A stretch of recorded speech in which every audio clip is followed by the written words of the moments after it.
Hello again. This bunch of roots right here, this is in the form where I left it in the last video. I actually did a lot of work here, and I'm going to do this one for you just like I did all these other ones.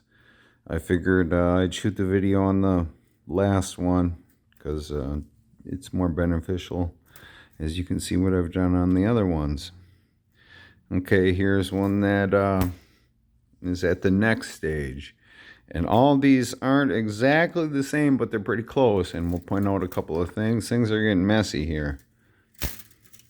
Move those out of the way. And you'll see these guys right here pointing up.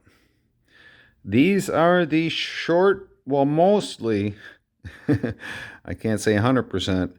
These are mostly the short strands that were attached to the ring way down there. You can remember I've been kind of hiding these up here for a while, and that's because I wanted to wait to use them. And the things that those will be used with, most importantly, they're going to do a couple of different things, of course.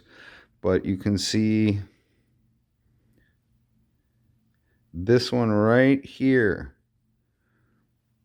That goes up into the trunk. And it's definitely going to get tied to one or more of these short strands that are tied to the ring. And the reason here is this gap that's between these two big bunches.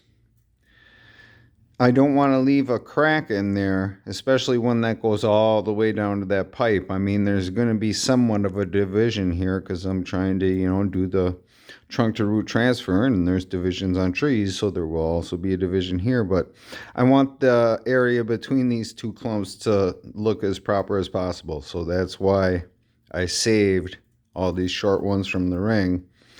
And on some roots, I may not have pulled one on each side. This one has one for each side. This one here is going to get tied to these short ones. And this one here is going to get tied to these short ones. But on a few of these, I might have only left one. And there's a reason for that, and I guess that reason is I want things to be similar, but not exactly the same, because that's kind of the way trees do it.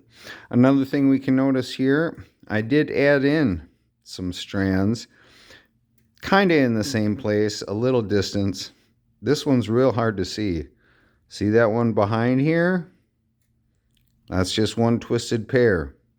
But that's a strand that was added in.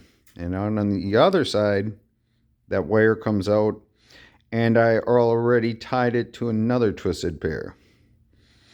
And my order in here is kind of set. I can mess with it a little bit if I want to blow everything up. I could cut this plastic off and blow it all up, and I could rearrange if I need to. I'm not sure if I will at this point. It depends on how the interaction between these and the ones coming from here and the short ones coming from the ring interact. I got to figure that out. You can see on the one right next to it, I did the same thing actually. Well, not the same thing but opposite. There's the twisted pair I added in. And then that comes out and gets twisted to one of the ones that are coming down off the trunk. And also you may notice I'm using my new upright stand, and I'm designing something here to be multifunctional. It's a new, tree stand basically for finishing them off and making the ruts. And it's, I'll go into it later, but it's made so I can level this part on any type of surface. Even if I have an extremely unlevel surface, I can set it up so I can work on my tree. And the main reason for that is because I can work on a tree anywhere then. Yeah, so I'll delve into the stand more because I don't got all the kinks worked out yet. It's experimental, and even just to show you how experimental. Wait, if I just yank on this root, you can see this part. Oh, it didn't move that much. I thought it would. Oh, there we go. You can see this is Not even attached. And there's a reason for that. When I was working on this, I'm having to go, this tree needs to move all over because you'll see when I do this one, I need a lot of flexibility, and I don't actually want the trunk to be sitting perfectly level all the time because I wouldn't be able to do the work I need to do. It needs to be on there kind of loose right now. But just a short one. Oh, we're already at 5 minutes. Well, not a short one. But I'm going to blow this up. You guys don't need to see me do that. You see me do that before. And once I get it all blown up, then I'll shoot a vid of me putting it back together. Talk to you soon.